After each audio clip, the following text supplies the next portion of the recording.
நீங்கள் பார்த்துக் கொண்டிருப்பது நியூஸ் 21 செய்திகள். தமிழ்நாடு செய்திகளை உடனுக்குடன் தெரிந்து கொள்ள நியூஸ் 21 செய்திகளை பாருங்கள். உண்மை, உழைப்பு, உயர்வு. தென்காசி மாவட்டம் கடையநல்லூரில் பொதுமக்கள் பயன்பாட்டிற்காக புதிய நியாய விலை கடையை சட்டமன்ற உறுப்பினர் கிருஷ்ணமுரளி என்ற குட்டியப்பா திறந்து வைத்தார்.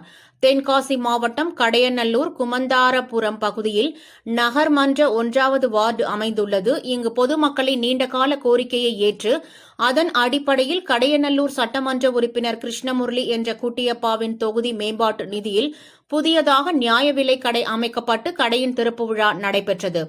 இதில் சட்டமன்ற உறுப்பினர் கிருஷ்ணமுரளி என்ற குட்டியப்பா கலந்து கொண்டு புதிய நியாய விலை கடையை திறந்து வைத்து பொதுமக்கள் பயன்பாட்டிற்கு கொண்டு வந்தார்.